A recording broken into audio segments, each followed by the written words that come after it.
আসসালামু আলাইকুম বন্ধুরা, আশা করি আপনারা সকলেই ভালো আছেন। বন্ধুরা, আজকের এই ভিডিওতে আমি আপনাদেরকে বলবো এক মুনাফিক স্বামীর কথা, যে তার স্ত্রীকে আগুনে পুড়িয়ে মারতে চেয়েছিল, কিন্তু তার স্ত্রী আল্লাহর রহমতে বেঁচে গিয়েছিল। কিভাবে ঘটনাটি ঘটেছিল তা জানতে হলে অবশ্যই পুরো ভিডিওটি শেষ পর্যন্ত দেখার অনুরোধ রইল। বন্ধুরা, এক গ্রামে এক মুনাফিক যুবক বসবাস করত। তার অনেক ধন সম্পত্তি ছিল। আল্লাহ তাআলা তাকে সকল নেয়ামত দান করেছিল, কিন্তু দুঃখের বিষয় হল সে কিছুতেই কোনো দান খয়রাত করত না। তবে ওই গ্রামে সকলে বেশ ভালো ছিল, তাই সকলেই তাকে অনেক শ্রদ্ধা করত এবং তাকে খাবার খেতে দিত।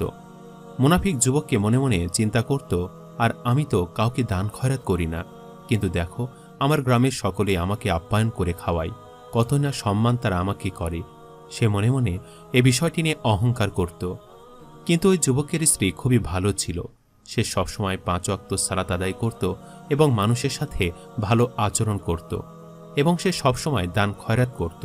কোনো অভুক্ত ব্যক্তি যদি তার ঘরে খাবারের জন্য আসত, সে কখনো তাকে খালি মুখে ফিরিয়ে যেতে দিত না। কিন্তু যুবকটি তার স্ত্রীর এই দান একেবারেই পছন্দ করত না।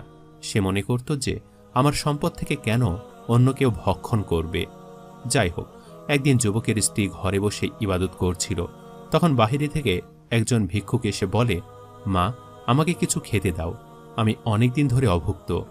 তখন তার স্ত্রী মনে অনেক মায়া হলো। সে ঘর থেকে 2টো রুটি নিয়ে এসে ভিক্ষুককে খেতে দেয়, আর এই দৃশ্যটি দেখে ফেলে তার স্বামী। তখন স্বামী এসে তার স্ত্রীকে অনেক বকাবকি করে এবং বলে যে, আমার সম্পদ থেকে তুমি কেন অন্যকে দান করছো? তুমি কি জানো এই সম্পদ আমি কত কষ্ট করে গড়েছি? দ্বিতীয়বার যদি তুমি কোনো ভিক্ষুককে আমার ঘর থেকে দান করো, তাহলে তুমি আমার মরা মুখ দেখবে। আমি আমার কসম দিলাম। এই ঘটনাটি ঘটার বেশ কিছুদিন পর আরেকটি অভুক্ত ভিক্ষুক এসে ওই মেয়েটির বাড়ির সামনে এসে বলে যে, বাড়িতে কেউ আছো? আমাকে দয়া করে কিছু খাবার দান করো, আমি অনেক দিন হয়েছে না খেয়ে আছি। তখন সে মেয়েটি ঘর থেকে 3টি রুটি নিয়ে সেই ভিক্ষুককে খেতে দেয় এবং মনে মনে চিন্তা করতে থাকে, আমার স্বামী তো আমাকে কসম দিয়েছে যেন কোনো ভিক্ষুক আসলে তাদেরকে দান কিংবা খাবার না দেই। তবে যাই হোক, যেহেতু আমি একজন অভুক্ত মানুষকে খাবার দিচ্ছি, সুতরাং আল্লাহ তাআলা এই খাবারের বিনিময়ে আমার স্বামীকে রক্ষা করবেন। যুবকের স্ত্রী যখন ওই ভিক্ষুককে 3টি রুটি দিতে যায়, তখন চুপি চুপি লুকিয়ে যুবকটি এই দৃশ্য দেখে ফেলে এবং ঘরে এসে তার স্ত্রীকে প্রচুর মারধর করে এবং বলে যে, আমি তো তোমাকে আমার কসম দিয়ে বলেছিলাম যে তুমি কখনোই কোনো ভিক্ষুককে খাবার দান করবে না। তুমি কসম রক্ষা করতে পারোনি, এখন আল্লাহ তাআলা আমাকে মৃত্যু দিবে। তখন যুবকটির স্ত্রী বলে যে, আপনি শুনুন, দান খয়রাত করলে আল্লাহ তাআলা তার উসিলায় মানুষের বালা মুসিবত দূর করে। আল্লাহ তাআলা আপনাকে রক্ষা করবেন, আপনার কিছুই হবে না। কিন্তু যুবকটি কিছুই শুনতে চায় না। সে তার স্ত্রীকে বলে, তোমাকে এর জন্য অবশ্যই শাস্তি পেতে হবে। এরপর সে বাহিরে একটি চুলা তৈরি করে। চুলার মধ্যে সে আগুন জ্বালিয়ে দেয় এবং তার স্ত্রীকে বলে যে, যে আল্লাহর নামে তুমি দান করেছ, সে আল্লাহর নামে আমার সন্তুষ্টির জন্য তুমি এই চুলার ভেতরে প্রবেশ করো। মহিলাটি অনেক নেককার ছিল, তাই সে তার স্বামীর সন্তুষ্টির জন্য আল্লাহর নাম নিয়ে সে চুলার মধ্যে প্রবেশ করে এবং সাথে সাথেই ওই জালিম স্বামী চুলার মুখের মধ্যে একটি ঢাকনা দিয়ে দেয় এবং সে ঘরে চলে আসে। সে মনে মনে চিন্তা করতে থাকে, আমি একেবারে ঠিক কাজ করেছি। যে স্ত্রী তার স্বামীর আদেশ পালন করে না, তার এমনই শাস্তি হওয়া উচিত। এভাবে 3 দিন চলে যায়।